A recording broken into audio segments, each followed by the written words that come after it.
کل جیسے کہ میں نے یہ بھی عرض کیا خوابوں کی تعبیر کے سلسلے میں، یہ بھی ایک علم ہے. یہ تعبیر الرؤیا یعنی خوابوں کی تعبیر بتانا. تعبیر کا مطلب سمجھتے ہیں، اس کا کیا اشارہ ہو سکتا ہے. خواب میں کچھ اور دیکھا ہوتا ہے، اس کا معنی کیا ہو سکتا ہے. یہ باضابطہ پورا ایک علم ہے. اور اسی لیے فرمایا گیا کہ اپنے خواب ہر کس ناکس کو نہ بتاؤ، ایرے غیرے کے سامنے اپنے خوابوں کو نہ بتایا جائے. اور مومن کے خواب کے بارے میں اللہ کے نبی صلی اللہ علیہ وسلم نے فرمایا وہ نبوت کا 46واں حصہ ہے.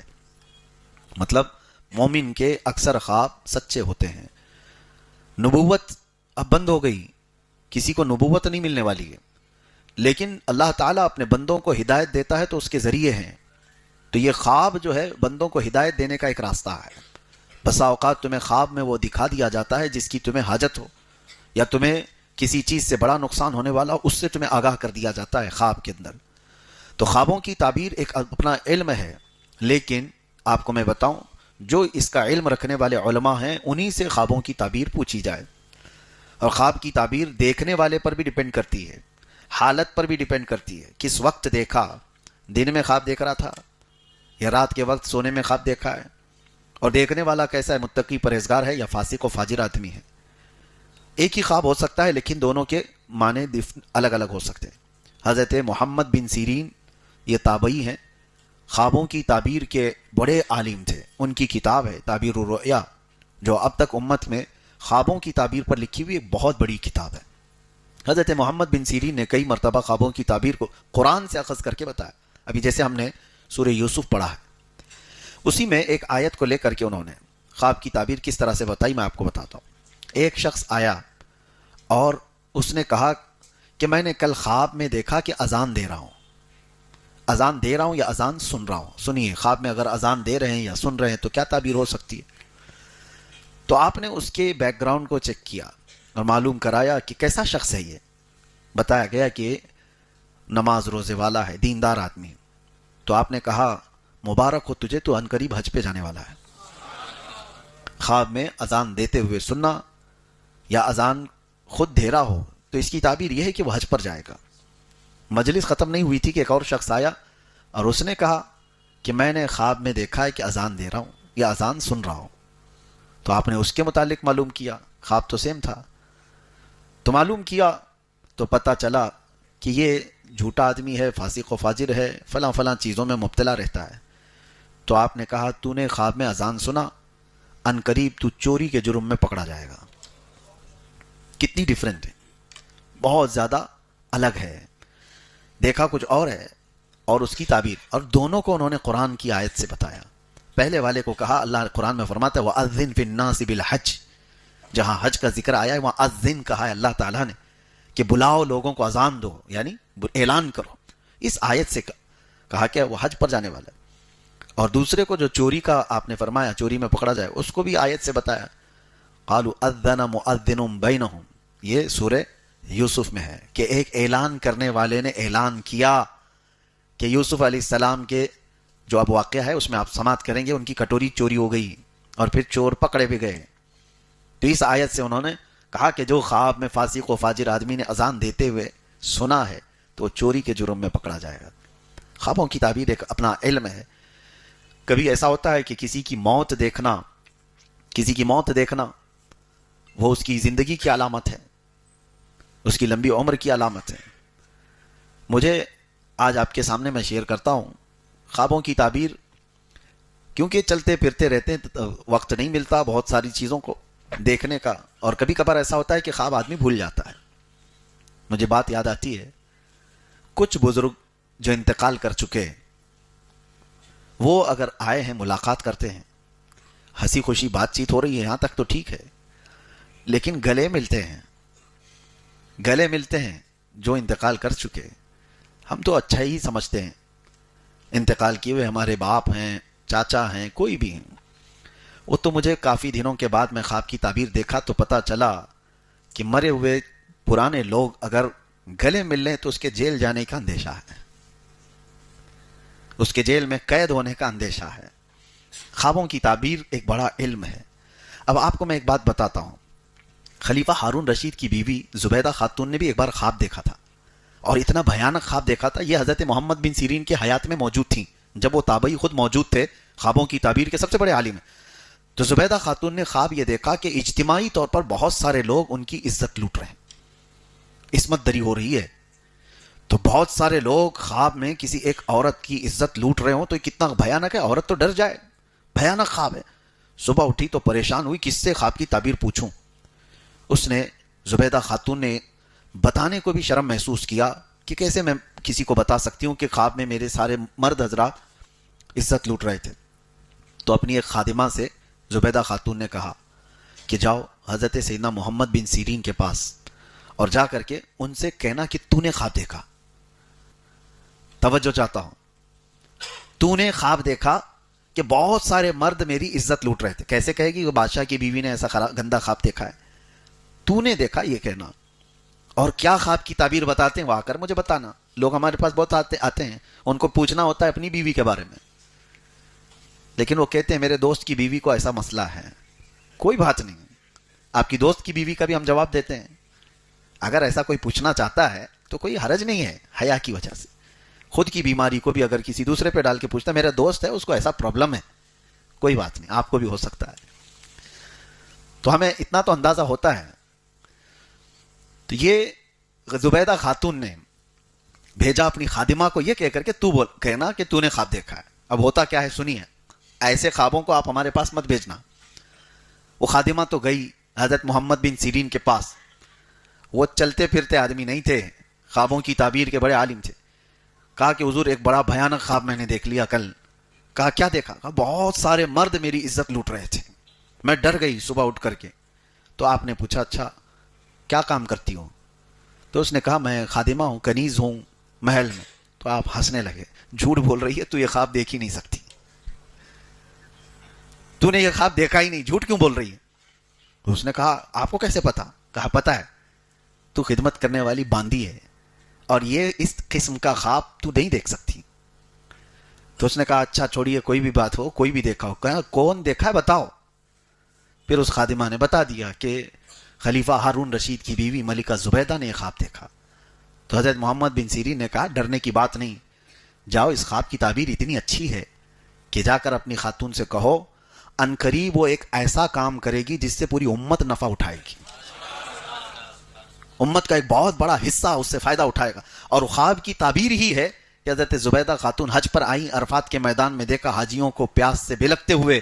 انہوں نے وہیں پر یہ اللہ کی بارگاہ میں عہد کیا کہ مولا تیرے مہمانوں کو پانی پلانے کا میں انتظام کروں گی. اور اس کے بعد زبیدہ خاتون نے دریائے دجلہ بغداد سے لے کر عرفات کے میدان تک 1400 کلومیٹر کی نہر بنائی, اور وہاں سے جب پانی چھوڑا تو میدان عرفات تک پانی آ گیا, اور ایک دو نہیں 1200 سال تک حاجی لوگ اس سے پانی پیتے رہے. اس خواب کی تعبیر تھی یہ, 1200 سال تک لوگ اس سے نفع اٹھاتے رہے چلچلاتی ہوئی دھوپ میں. اس کے علاوہ پانی کا کوئی وہاں پر ذریعہ نہیں تھا. اب جا کر کے وہ بند ہو گیا جب سعودی حکومت آئی, لیکن اس کی باقیات آج بھی موجود ہیں. آج بھی وہ نہر اسی انداز سے حجاج اکرام جو بھی جاتے ہیں زیارت کرتے ہیں وہ دیکھتے ہیں عرفات کے میدان سے مزدلفہ جانے کے وقت یہ نہر زبیدہ نظر آتی ہے آج بھی. اور حد تو یہ ہے کہ خلیفہ ہارون رشید نے ان سے پوچھا تھا کتنی لاگت آئی اتنی لمبی نہر بنانے میں. تو زبیدہ خاتون نے کیا کہا اپنے شوہر سے؟ کہا میں یہ قومی خزانے سے پیسے نہیں لی تھی, یہ میرے ذاتی خرچے کے پیسے تھے, اس سے میں نے بنوایا. قومی خزانے سے اگر بنائی ہوتی تو میں آپ کو حساب دیتی, یہ میرے ذاتی خرچوں سے میں نے بنایا, لہٰذا حساب میں آپ کو بھی نہیں دوں گی, قیامت کے دن صرف اللہ کے پاس ہوگا. آج تک کسی کو پتہ نہیں اس نہر میں کتنی لاگت آئی, کتنا پیسہ گیا, وہ اللہ والے لوگ تھے.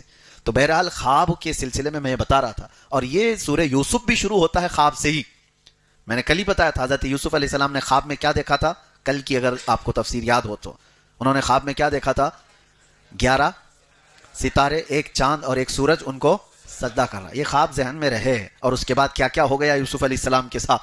بھائیوں نے کنویں میں ڈال دیا, وہاں سے قافلہ اٹھا کر لایا بازار مصر میں, وہاں پر ان کو نیلام کیا گیا, پھر بیچ دیا گیا. عزیز مصر کے گھر آئے, زلیخا خاتون فدا ہوئی, الزام لگا, جیل گئے.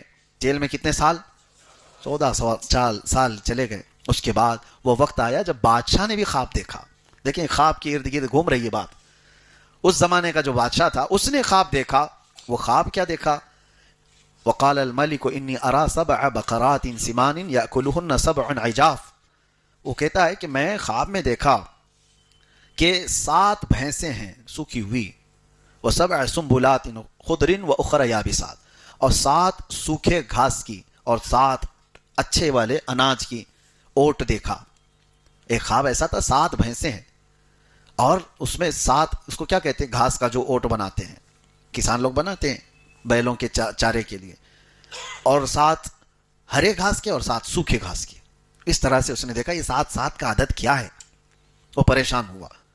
تو اس نے صبح اٹھ کر کے اپنے درباریوں سے پوچھا کہ کوئی ہے جو میرے خواب کی تعبیر بتائے؟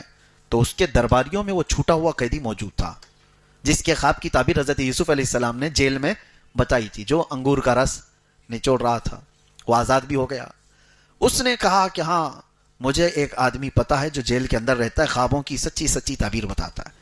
تو بادشاہ نے کہا اس کو لے آؤ۔ تب یوسف علیہ السلام کو جیل سے آزاد کر کے لایا گیا۔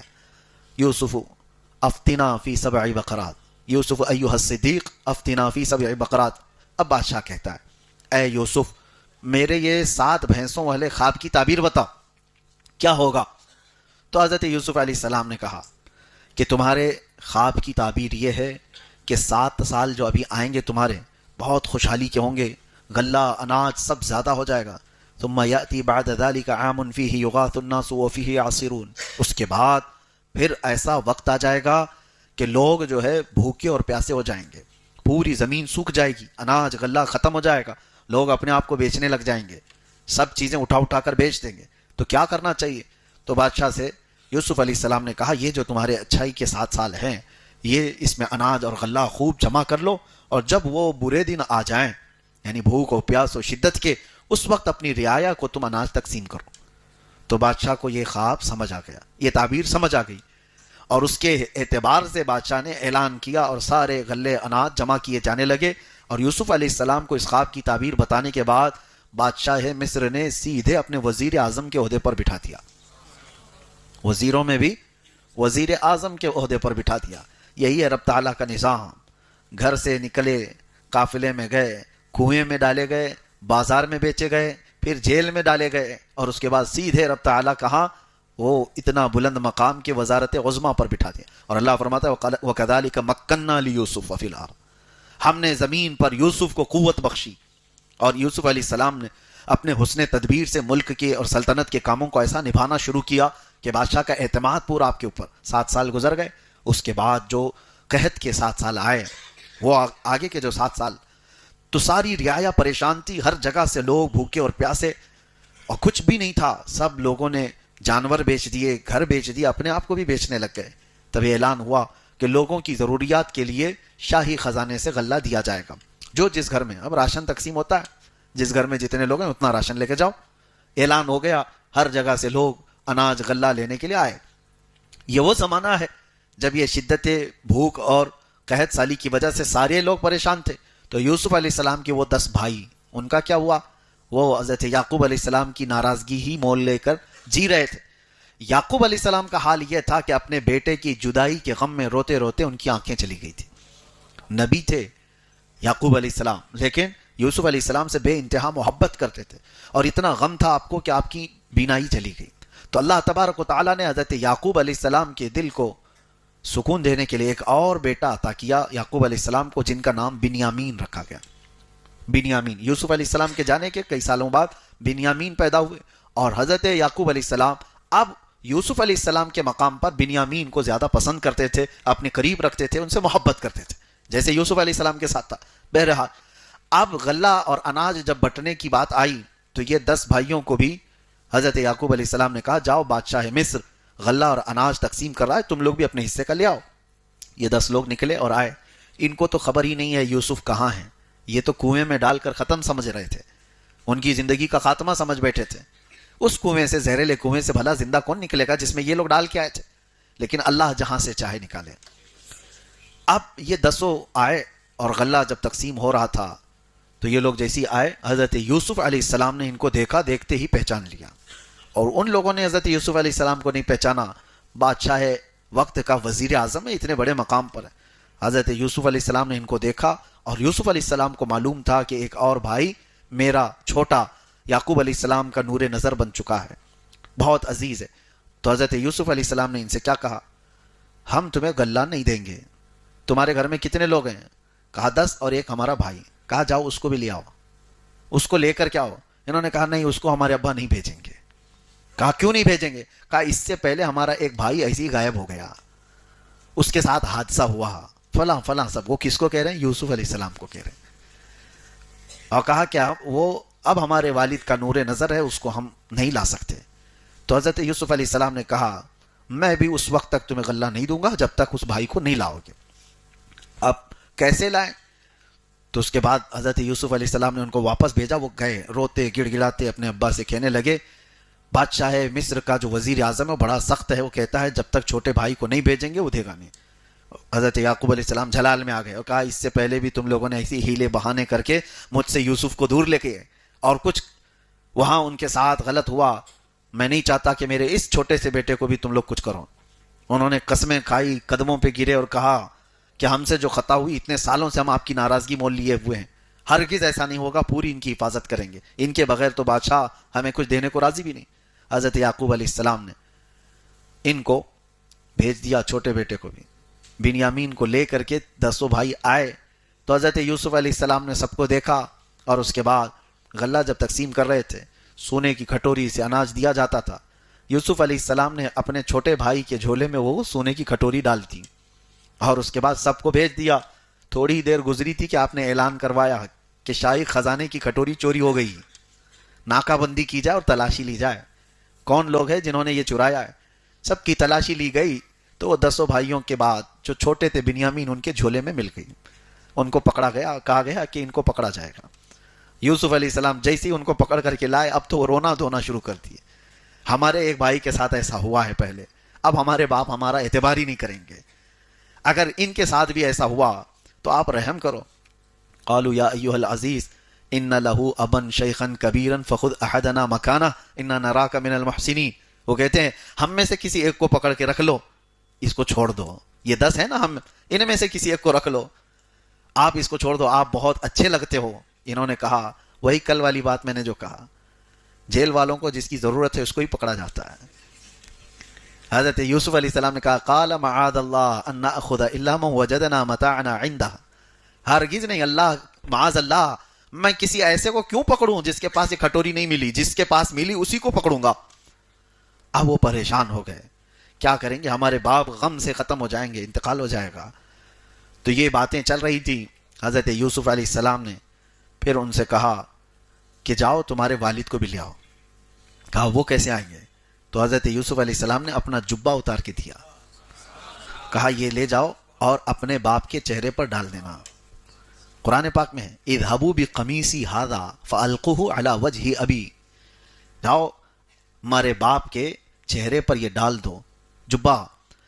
اور پھر حضرت یوسف علیہ السلام نے یہ بھی کہا ڈال دو گے تو ہوگا کیا, ان کی بینائی واپس آ جائے گی. اب سنیے, یہ جبہ لے کر چلتے ہیں. وَلَمَّا فَصَلَتِ الْعِيرُ قَالَ أَبُوهُمْ إِنِّي لَأَجِدُ رِيحَ یوسف. حضرت یعقوب علیہ السلام کہتے ہیں جیسے یہ بھائی ان کے جبہ لے کر چل رہے تھے, وہ گھر میں پریشان تھے, گھر والوں سے کہہ رہے ہیں مجھے یوسف کی خوشبو آ رہی ہے.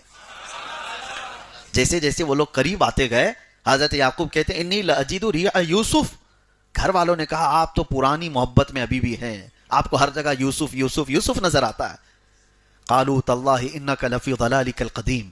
لوگوں ان کے گھر والوں نے کہا, لیکن حضرت یعقوب علیہ السلام کا یہ گمان نہیں تھا, وہ یقین تھا. کیا کئی چیزیں ملتی ہیں, نبی کو دور سے ہی خوشبو محسوس ہو رہی ہو اپنے بیٹے کی, اور وہ بھی نبی ہیں. ایک نبی کو دوسرے نبی کی خوشبو محسوس ہو رہی ہے, نبی کا پاور دیکھیں, نبی کی طاقت دیکھیں. اب اس کے بعد آیتیں سنیں. یہ بریلویوں کے واقعات نہیں, کہانی جس کو کہہ کر کے لوگوں میں پھیلا دیا جاتا ہے کہ یہ کہانیاں سناتے ہیں. آؤ کہانی نہیں, قصہ وہ جو اللہ تعالیٰ کہہ رہا ہے احسن القصص, اور اس میں ہمارا عقیدہ موجود ہے. فلما ان جاء البشیر القاہ علی وجہہ. اور کہتے ہیں کہ یہ لوگ جو جبہ لے کر کے آئے تھے وہ لائے, حضرت یعقوب علیہ السلام کے چہرے پر ڈال دیا, فرتد بصیرا, ان کی آنکھیں آ گئی. ارے نبی کا جبہ لگا ہے, نبی کا جبہ, اور یوسف علیہ السلام کا, یوسف علیہ السلام کا جبہ اگر نبی کو, اور وہ بھی ان کے باپ ہیں یعقوب علیہ السلام, ان کے چہرے پر ڈالا تو قرآن کہتا ہے فرتد بصیرا, ان کی آنکھیں واپس آ گئی, واپس آ گئی. لوگ ہمیں شرک شرک شرک کے فتوے دیتے رہ گئے کہ یہ نبی پاک کے منہ مبارک سے فائدہ اٹھاتے ہیں, یہ نبی پاک صلی اللہ تعالیٰ علیہ وسلم کے نالین پاک سے جبہ مبارک سے فائدہ اٹھاتے ہیں. قرآن میں پڑھو یعقوب علیہ السلام نے اپنے بیٹے نبی یوسف علیہ السلام کے جبے سے فائدہ اٹھایا اور آنکھیں واپس آئی. اب یہاں اندازہ کرو ایک نبی کا جبہ دوسرے نبی کو فائدہ دے سکتا ہے تو امتی کو کیوں نہیں دے سکتا؟ ارے امتی کو تو بدرجہ اولا دے گا، نبی کو جب فائدہ دے رہا ہے تو امتی کو کیوں نہیں دے گا؟ اور دوسری بات یہ ہے میرے عزیزو، حضرت یوسف علیہ السلام کا وہ جو جبہ ہے، قرآن پاک کی یہ بات میں کہہ رہا ہوں، جو آپ کے جسم سے مس ہوا یہی تو اس کا تعلق ہوگا. اس کے علاوہ اس جبے میں کیا کوئی چیز ہے؟ کوئی کرنٹ تھا؟ کچھ اور تھا؟ جسم پاک سے آپ کے مس تھا. یہی تو نسبتوں کے قائل سنی ہیں. جسم سے جو لگ جائے وہ چیز متبرک ہو جاتی ہے، وہ اعلیٰ ہو جاتی ہے. اور یہ ہمارا نہیں، ام سلمہ رضی اللہ تعالیٰ عنہا ام المومنین حضور کی زوجہ ہے، حضور کی زوجہ، ان کے پاس حضور صلی اللہ علیہ وسلم کے 3 منہ مبارکات تھے اور وہ اپنے پاس سنبھال کر رکھتی. مدینے میں جب کبھی کوئی بہت بیمار ہوتا حضرت ام سلمہ وہ دھو کر کے اس کا پانی دیتی، اس کو شفا مل جاتی. یہ برسوں تک معمول رہا اور یہ ازواج مطہرات کا معمول تھا. لوگ آج اور جن کو تبرک سے کچھ لینا دینا ہے ہی نہیں، مر گیا مردود، نہ فاتحہ نہ درود، انہیں کیا ان کے دلیلوں سے فائدہ ہو؟ ہاں نبی آخر الزمان صلی اللہ تعالیٰ علیہ وسلم کی چیزوں سے. ابھی آپ آگے کی تفسیریں پڑھیں گے، حضرت جبرائیل جس راستے پر چل رہے تھے موسیٰ علیہ السلام کا گھوڑا پکڑ کر کے، جب وہ دریا عبور کر کے آپ کو حکم ہوا تھا فرعون سے بچنے کے لیے عصا مارو 12 راستے کھل جائیں گے، آپ اپنی فوج کو لے کر اپنے مومنین کی جماعت کو لے کر موسیٰ علیہ السلام دریا عبور کر رہے تھے. اس وقت سامری نام کا ایک شخص جو امت موسوی میں تھا، اس نے دیکھ لیا تھا جبرائیل کو گھوڑا پکڑ کر کے آگے جا رہے ہیں. ایک ملک ہے یعنی فرشتہ ہے. ان کے پیروں کے نیچے کی مٹی اٹھایا تھا، ان کے پیروں کے نیچے کی مٹی اٹھایا. اور جب موسیٰ علیہ السلام کوہ طور پر گئے تھے تو اس نے کیا کیا؟ پورے لوگوں کے سونے چاندی جمع کیے، پگھلا کر کے ایک بچڑا بنایا. ہاں وہاں پر بھی اس نے گاؤں ماتا بنایا اور اس کے بعد اس میں وہ مٹی ڈال دیا. کون سی؟ جو جبرائیل امین علیہ السلام کے قدموں کے نیچے سے اس نے اٹھایا تھا. ہاں قرآن پاک میں قال بصرت بما لم يبصروا به فقبضت قبضة من اثر الرسول فنبذتها وكذلك سولت لي نفسي. وہ کہتا ہے میں نے وہ سونے کے بنے ہوئے بچڑے کے منہ میں وہ مٹی ڈال دیا تو بچڑا بولنے کے قابل بن گیا. بیٹری والا بچڑا نہیں تھا، ہاں سیل لگا کر کے بولا جا رہا ہو. اس زمانے میں موسیٰ علیہ السلام کے زمانے میں اس نے بولنے کے قابل بنایا اور لوگ جو ہے اس کو خدا سمجھ بیٹھے. کتنے تو شرک کر گئے، سجدے میں گر گئے. اس بچڑے کی محبت ان کے دلوں میں بیٹھ گئی اور شرک ایسا کیے کہ اللہ کا عذاب آیا ان پر. موسیٰ علیہ السلام جب واپس آئے تو دیکھ کر جلال میں آئے. اب یہاں میں بتانا چاہتا ہوں جبرائیل امین کے قدم کے نیچے کی مٹی اٹھا کر کے بے جان بچڑے کے منہ میں ڈال دیا جائے، وہ بولنے کے قابل ہوتا ہے. تو جہاں رحمت عالم صلی اللہ علیہ وسلم جس مدینے پہ چلے ہوں، کیا وہ مدینے کی مٹی کھا کے شفا نہیں ہوگی؟ تراب المدینۃ فیہ شفاء، مدینے کی مٹی میں شفا ہے. غبار المدینۃ فیہ شفاء، وہاں کی دھول میں بھی شفا ہے. صحابہ جب مدینہ طیبہ سے چلتے تھے تو اپنے چہروں پر لگی ہوئی دھول کو صاف نہیں کرتے، اکثر اس لیے کہ وہ جلد کے لیے شفا ہے. حضور پاک صلی اللہ علیہ وسلم کے قدم جہاں پر پڑے ہیں وہ شفا ہے. ہاں جو چیز مس ہوئی، یہ قرآن کے عقیدے کی بات میں بتا رہا ہوں. حضرت یوسف علیہ السلام کے والد آئے اور اب بینا تھے اور یہ 10 بیٹے اور چھوٹے بیٹے 11 لوگ مل کر کے آئے. یوسف علیہ السلام کو جیسے ہی انہوں نے دیکھا، عزیز مصر بادشاہ بھی تھا اس وقت، اور حضرت یوسف علیہ السلام نے پھر اپنا قصہ بتایا کہ یہ میرے بھائی ہیں، یہ میرے باپ ہیں، یہ میرے چھوٹے بھائی ہیں، انہوں نے یہ کیا تھا فلاں فلاں، اور اللہ تعالیٰ نے مجھے وہاں سے نجات دیا، بازار میں پہنچایا، پھر پرانے بادشاہ کے گھر، وہاں سے جیل سے تمہارے دربار میں. یہ اللہ تبارک و تعالیٰ کی حکمتیں ہیں، جسے جہاں سے چاہتا ہے اٹھا کر بلند کرتا ہے. اور پھر اپنے بھائیوں سے کہا لا تثریب علیکم اليوم یغفر اللہ لکم، آج تمہاری کوئی پکڑ نہیں، اللہ تمہاری بخشش کرے. بھائیوں کو انہوں نے معاف کر دیا، آج میں تمہاری کوئی پکڑ نہیں کرتا، اللہ معاف کرے، میں تمہارے لیے استغفار کرتا ہوں. جیسے ہی یوسف علیہ السلام نے یہ کہا، وہ سارے لوگ یوسف علیہ السلام کی تعظیم میں سجدے میں گر گئے. فلما دخلوا على يوسف آوى إليه أبويه وقال ادخلوا مصر إن شاء الله آمنين. یہاں سے اللہ تعالیٰ فرماتا ہے ورفع أبويه على العرش وخروا له سجدا وقال يا أبت هذا تأويل رؤياي. اس میں کتنے لوگ سجدے میں گر گئے؟ 11 بیٹے یعقوب علیہ السلام اور عزیز مصر. حضرت یوسف علیہ السلام کہتے ہیں بچپن میں نے جو خواب دیکھا تھا، اے میرے والد یہ اس کی تعبیر ہے، یہ 11 ستارے ہیں، ایک چاند ہے اور میرا باپ سورج ہے. عزیز مصر بادشاہ اس کی مثال چاند ہے، اور یعقوب علیہ السلام وہ سورج کی مثل ہیں، اور سارے تعظیم میں جھک گئے کس کے؟ یوسف علیہ السلام۔ تعظیم کا سجدہ جائز تھا، اس واقعے کو لے کر کے کوئی پیر صاحب پھر سجدہ نہ کرائیں۔ ہاں وہ تعظیم یعنی مذہب موسوی میں اور اس سے قبل کی مذاہب کی بات میں کر رہا ہوں، بہت ساری چیزیں شریعت میں تبدیلی آ گئی۔ یوسف علیہ السلام کی شریعت میں جائز تھا، اگر آپ ان کی شریعت میں ہو تو یہاں زندہ بھی نہیں رہنا چاہیے۔ یہ امت محمدیہ ہے، شریعت چلے گی تو میرے مصطفیٰ کی ہوگی۔ بہرحال حضرت یوسف علیہ السلام کا واقعہ یہاں پر تمام ہوا، اور اللہ تبارک و تعالیٰ نے ان بھائیوں کو جو معاف فرمایا، اس میں ایک بہت نفیس عمدہ نکتہ مفسر شہیر حکیم الامت بیان فرماتے احمد یار خان رحمۃ اللہ علیہ۔ دیکھیں توجہ، بھائی جو ہے اگر دیکھا جائے تو ایک نبی کے ساتھ انہوں نے بہت بڑا برا کام کیا ہے، نبی کو مارنے کا کام، اور نبی کے ساتھ جب کوئی اس طرح کی حرکت کرتا ہے تو معاف ہوتا نہیں۔ تاریخ کے اعتبار سے دیکھیں گے اگر آپ، معاف ہوتے نہیں وہ لوگ، نبی کو نقصان پہنچانے والے اس طرح کے۔ لیکن یہاں پر ان بھائیوں کو جو معاف کیا گیا اس کی ایک وجہ بتائی گئی۔ آپ سوچیں حضرت یوسف علیہ السلام کو انہوں نے کنویں میں جو ڈالا، وجہ کیا تھی ان کی؟ کس لیے وجہ کیا تھی؟ وہ چاہتے تھے کہ یعقوب علیہ السلام سے ہم قریب ہو جائیں، یعقوب علیہ السلام سے ہم۔ تو حضرت حکیم الامت فرماتے ہیں ان کا جو یہ گناہ تھا نا، وہ ایک نبی سے قریب ہونے کے لیے تھا۔ بات سمجھ میں آ رہی؟ انہوں نے جو یہ خطا کی ہے اپنے بھائی کے ساتھ، جب وہ ابھی نبی نہیں تھے، لیکن کیا بھی کیوں؟ ایک نبی سے قریب ہونے کے لیے، یعقوب علیہ السلام سے قریب ہونے کے لیے انہوں نے یہ خطا کی تھی۔ تو اللہ تبارک و تعالیٰ اپنے نبی کے لیے کرنے والی کوئی خطا کو معاف کر دیتا ہے۔ یہ حکیم الامت بیان فرماتے ہیں نبی کا قرب حاصل کرنے کے لیے، نبی کی محبت حاصل کرنے کے لیے ہو گئی ان سے خطا جان بوجھ کے، اب نہیں کرنا چاہیے لیکن ہوئی ہے خطا، تو اللہ تعالیٰ اس کو معاف فرما دیتا ہے۔ اسی لیے میرے عزیزو، نبی کے لیے جو جو چیزیں کی جاتی ہیں نا وہ نشانی بن جاتی ہیں۔ اسی طرح سے آج بھی ہاجرہ، سیدہ ہاجرہ کا دوڑنا یہ نشانی کیوں بن گیا؟ پانی پلانے کے لیے اپنے بیٹے کے لیے وہ دوڑتی رہیں، پانی تو ان کو ملا نہیں، پانی ان کو ملا نہیں۔ اللہ تعالیٰ نے اسماعیل علیہ السلام کے قدموں کے نیچے سے پانی ظاہر کر دیا، لیکن ان کا دوڑنا عبادت کیوں ہو گیا؟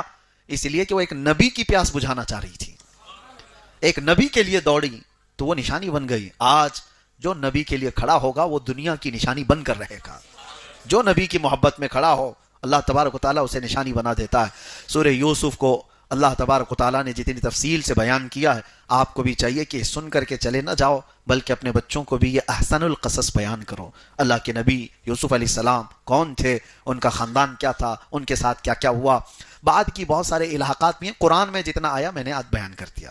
اور بھی کچھ بہت ساری چیزیں حضرت زلیخا کے بارے میں بہت ساری روایات آئی ہیں کہ یوسف علیہ السلام سے پھر ان کی ملاقات ہوئی، بعد میں انہوں نے یوسف علیہ السلام کو معاف بھی کیا، ان کی عمر بھی زیادہ ہو گئی تھی، پھر اللہ تبارک و تعالیٰ نے یوسف علیہ السلام کی دعا سے ان کو جوانی بھی دی اور پھر انہوں نے نکاح بھی کیا۔ یہ دوسری روایات ہے لیکن قرآن پاک میں اس کا ذکر نہیں ہے۔ بہرحال بہت ساری چیزیں ایسی ہیں جس کا ضروری نہیں ہے حضرت زلیخا کے ساتھ کیا ہوا کیا نہیں ہوا، ہمیں جتنا بتایا گیا ہے اتنا جاننا ضروری ہے، اور جس چیز سے ہمارے لیے عبرت ہے اللہ نے اس کو بیان کر دیا یا رسول اللہ نے اس کو بیان کر دیا۔ لیکن کچھ لوگ، ابھی مجھے بہار سے ایک فون آیا تھا اور وہ کہہ رہے ہیں کہ مسلسل 1 مہینے سے میں آپ کو رابطہ کرنے کی کوشش کر رہا ہوں، بہت پریشان ہوں۔ تو میں نے پوچھا کیا ہے، کس چیز کے لیے، کون سی ایسی چیز ہے؟ انہوں نے کہا حضرت موسیٰ علیہ السلام کی بیوی کا نام کیا تھا؟ میں کہا آپ کو اس سے کیا لینا دینا ہے، امت محمدیہ میں آپ کو کسی چیز نہیں، میں بس ایسی پریشان تھا۔ اسی طرح سے حضرت امام احمش ایک بڑے بزرگ تھے، ان کے پاس ایک نے سوال کیا تھا شیطان کی بیوی کا نام کیا تھا؟ آپ نے جواب میں کہا میں اس کی شادی میں گیا نہیں تھا۔ لا یعنی چیزوں کو مت پوچھو، جو تمہاری زندگی میں حلال و حرام، فرض اور واجب، وہ چیزیں جو تم سے، تمہاری شریعت سے ریلیٹڈ ہیں، تمہاری زندگی سے تعلق رکھتی ہیں، وہ سوالات کیے جا سکتے ہیں اور ان کی کھوج بھی کی جا سکتی ہے۔ باقی دو تاریخ کا حصہ ہے، پچھلے تاریخ کا حصہ، جتنا اللہ نے اور اس کے رسول نے ہمیں بتایا بس اتنا ہی کافی ہے، اور باقی ان کی زندگیاں جتنی طویل گزری ہیں، اب 1,24,000 کم و بیش نبی، ان پر ایمان ہے یا نہیں؟ سب کا ذکر نہیں آیا ہے قرآن پاک میں اور حدیث پاک میں، سب کا ذکر نہیں آیا ہے، اور آپ کو حکم بھی نہیں دیا گیا کہ ڈھونڈ کے نکالو ابھی، اور آپ کر بھی نہیں سکتے۔ جتنے نبیوں کے ذکر آپ کو ضروری تھے، عبرت کے لیے سنانے تھے، اللہ نے سنا دی اور نبی پاک صلی اللہ علیہ وسلم نے بتا دی۔ تو جتنا ہمارے پاس تاریخ کا حصہ ہے اتنا ہی ہمیں معلوم کرنا چاہیے، اس کے علاوہ کی ضرورت نہیں۔ ہاں آپ کو زندگی گزارنے کے معاملات پر ضرور توجہ دینی چاہیے، حلال کیا ہے، حرام کیا ہے، میرے لیے یہ کھانا صحیح ہے یا نہیں، یہ کام کرنا صحیح ہے یا نہیں، ان تمام چیزوں کی تحقیقات کرو۔ اللہ تبارک و تعالیٰ کہنے سننے سے زیادہ عمل کی توفیق عطا فرمائے۔